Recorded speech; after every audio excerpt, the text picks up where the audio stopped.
네, 오전장보다는 오후장에 2차 전지주들의 상승 탄력이 조금 더 크고요. 하지만 반도체의 경우에도 소부장 위주로 또 강세를 보이고 있습니다. 이런 장 무엇을 또 마무리시켜야 될지 두 분의 이야기 들어볼게요. 박정수 대표, 김태성 이사 나왔습니다. 어서 오세요. 네, 안녕하세요. 안녕하세요. 안녕하십니까. 빠르게 효성 첨단 소재에 대한 OX 보겠습니다.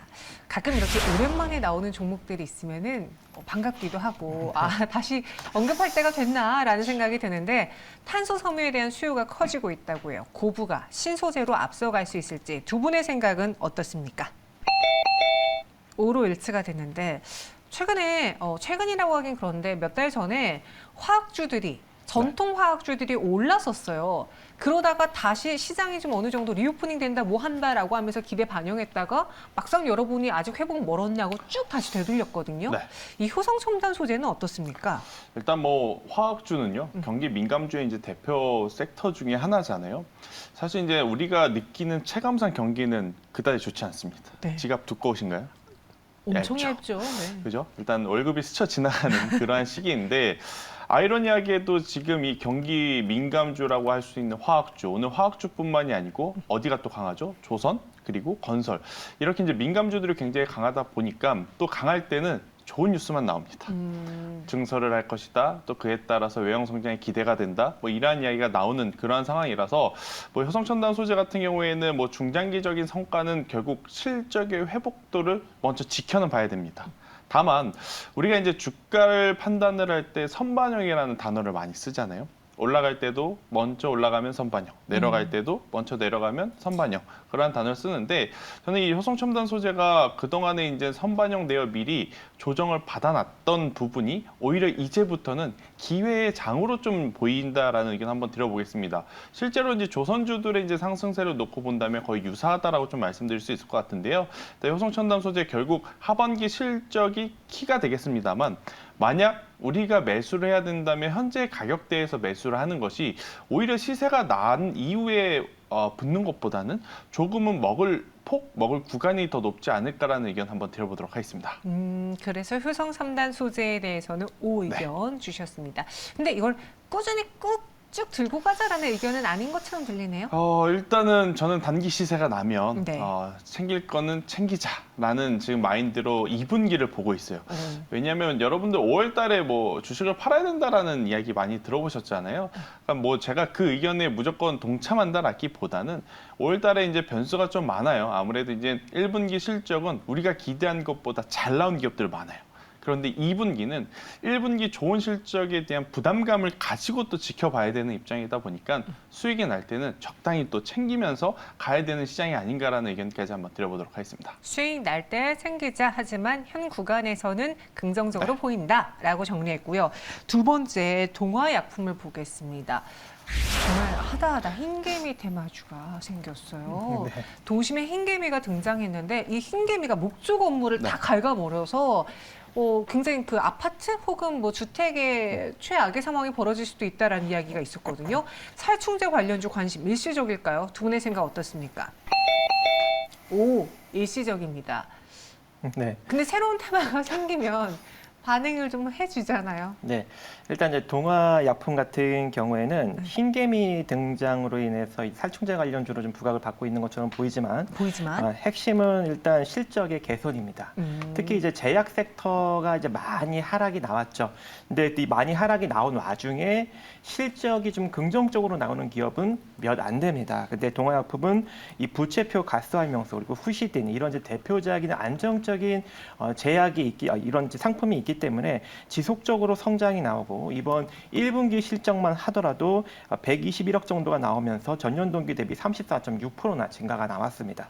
그래서 이러한 이제 성장이 계속적으로 올해도 이어지면서 나오고 있고 또 1,000억 정도 되는 이 현금성 자산을 기반으로 앞으로도 이제 지속적인 M&A를 이제 진행을 하려고 준비를 하고 있기 때문에 추후 M&A 이슈적인 측면으로 한 단계 더 올라갈 수 있는 여력이 존재할 것 같고 이미 2차 2020년 메디세이를 이제 인수를 하면서 이 임플란트 회사를 인수하면서 해외 쪽에 이제 매출도 본격적으로 나오기 시작합니다. 그렇기 때문에 동아약품은 그동안 이제 많이 물리신 분들이 있을 거라고 생각이 되는데 조금 이제 중장기적인 관점으로 이미 이제 바닥은 나왔으니까 천천히 한번 끌고 가 보시기 바라겠습니다. 네.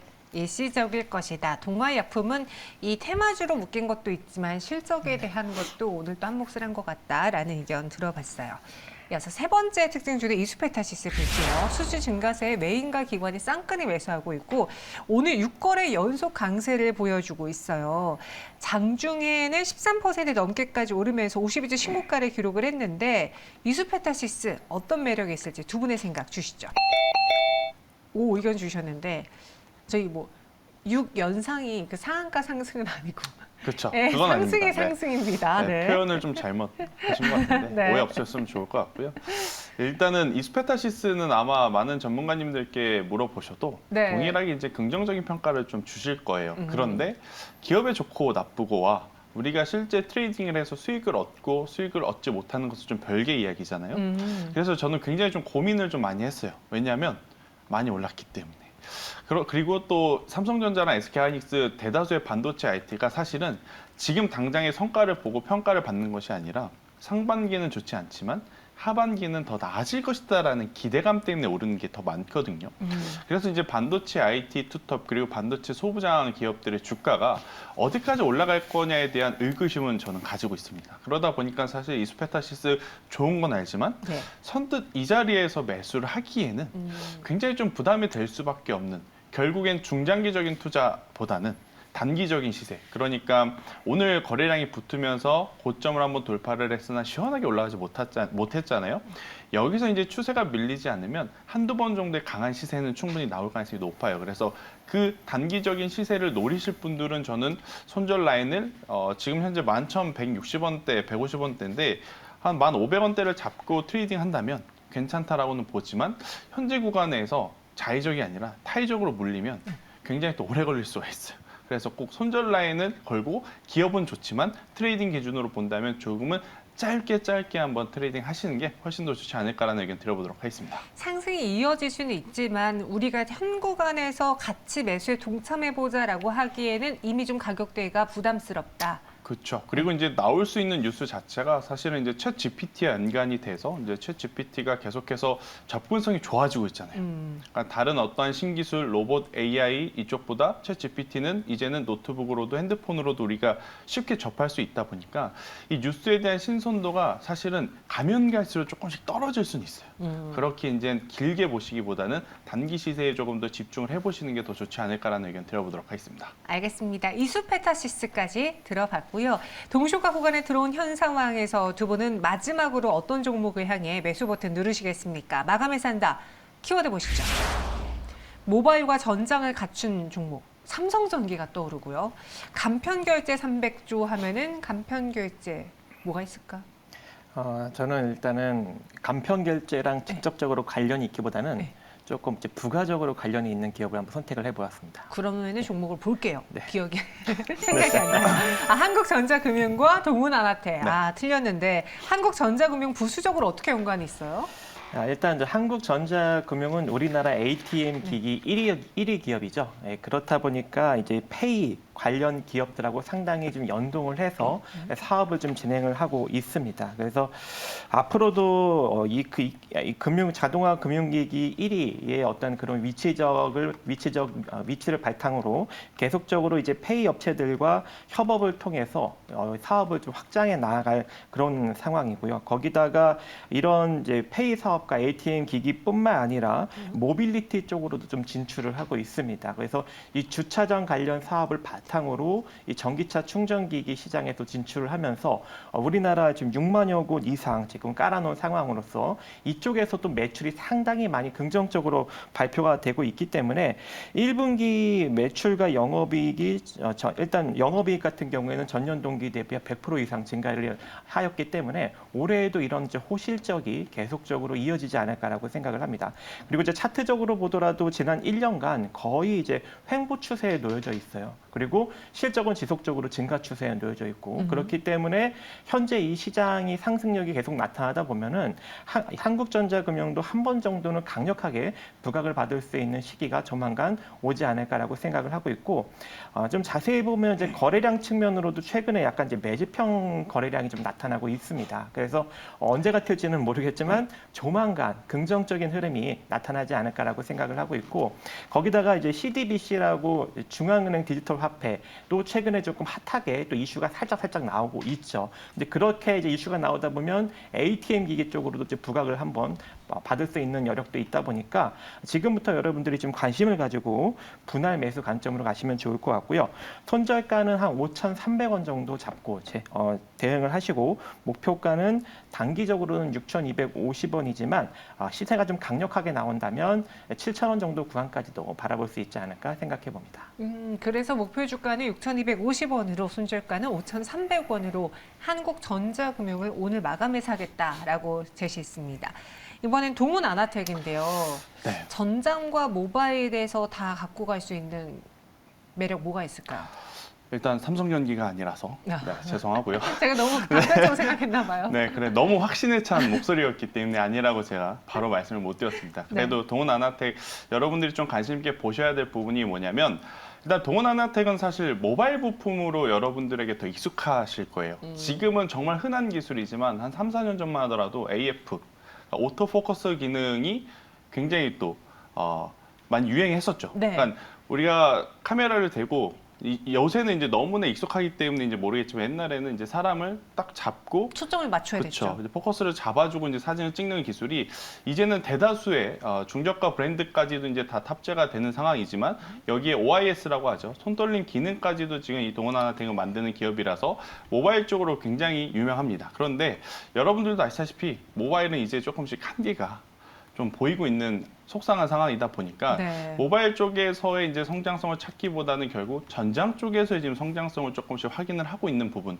지금 현대차의 제네시스 브랜드 그리고 이제 그랜저 모델에 이 햅틱 드라이버가 지금 들어가요. 여러분들 햅틱 드라이버 아마 모르실 건데 살짝 설명드려보면 혹시 닌텐도 게임 해보신 분들 있으신가요? 네. 만약에 해보셨으면 직접 우리가 게임하듯이 게임기에 진동이 옵니다.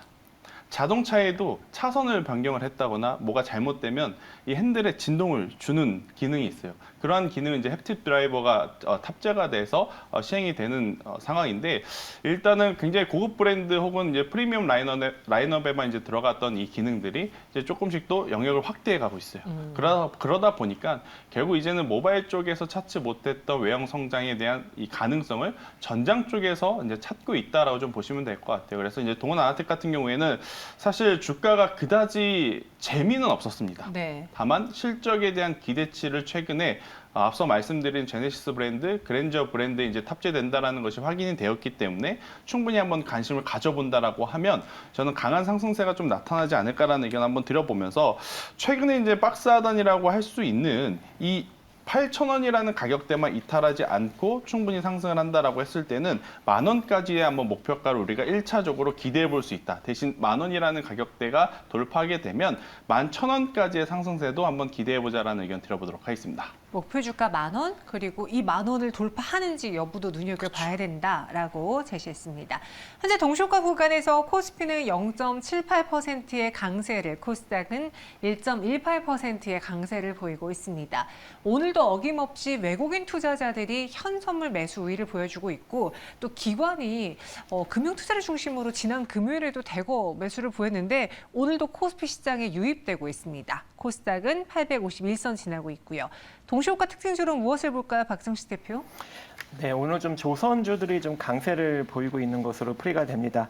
이렇게 이제 조선 3사가 이렇게 강세를 보이고 있는 이유는 최근 선가가 2020년 하반기부터 꾸준하게 상승력이 나타나고 있고 이 중고선 가격이 급등한 뒤에도 이제 신조선 가격이 후행적으로 올라가는 측면도 있지만 이 원자재 가격 급등으로 인한 가격 상승 푸시 효과가 좀 나타나고 있는 것으로 풀이가 됩니다. 그리고 최근 이 중고선가 가격지수 하락에도 불구하고 이 신조선가는 지속적으로 긍정적인 흐름을 보이고 있는 상황이고 이 벌크선과 컨테이너선 운임지수가 최근에 하락이 나타나고 있는 와중에도 신규 발주 속도가 조금 느려지고 있음에도 불구하고 이 신조선가 지수는 여전히 높은 상황을 유지하고 있기 때문에 아무래도 올 하반기부터 실적이 완연하게 개선이 되고 내년에는 더욱더 그 실적 개선이 확연하게 나타날 것이라는 증권가의 호평으로 현재 이 증시 상승력과 맞물려서 강력한 매수력이 몰리고 있는 것으로 풀이가 됩니다. 그래서 오늘을 기점으로 조선주들은 지속적인 상승력을 만들어낼 수 있는 가능성이 있다 보니 오늘부터 한번 관심을 기울여 보시기 바라겠습니다. 네, 동시효과 구간까지 상승을 유지해내고 있는 조선주들이 많습니다. 기자재실도 마찬가지고요. 김태성 이사의 눈에는 어떤 종목이 들어올까요? 저도 조선을 좀 꼭 봐야 될 것 같아서. 아, 그래요? 네.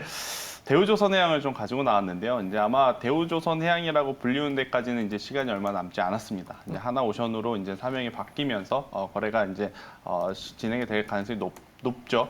일단은 이 조선사 같은 경우에는 아무래도 이 선가 인상에 대한 수혜를 많이 받을 수밖에 없습니다. 뭐 고부가 같이 선박에 대한 수주도 여전히 굉장히 높은 가격대를 좀 유지하고 있는 상황이다 보니까 그동안의 실적은 좋다 흑자 전환은 했다라고는 했지만 주가가 많이 못 올라갔어요. 다만 오늘부터 기관과 외국인의 강한 매수세에 힘입어서 충분히 더 올라갈 수 있는 룸 자체가 많으니까요. 여러분들이 2분기의 실적에 대한 불안감을 안고 계시다라고 한다면 조선주가 또 하나의 히든 카드가 될 수 있지 않을까라는 생각이 들어서요. 제가 오늘 말씀드리는 것은 대우조선해양이지만 대우조선해양 외에 다른 조선사들 혹은 조선 기자재들 충분히 체크를 해보셔도 괜찮은 시기다라는 의견 한번 드려보도록 하겠습니다. 네, 동시효과 구간에서 코스닥 시총 상위 종목의 상승폭은 더 커졌습니다. 에코프로와 에코프로 BM이 각각 4에서 6%의 오름세를 보이고 있고 LNF도 5% 넘게 오릅니다. 마감 동시효과 함께 하셨습니다.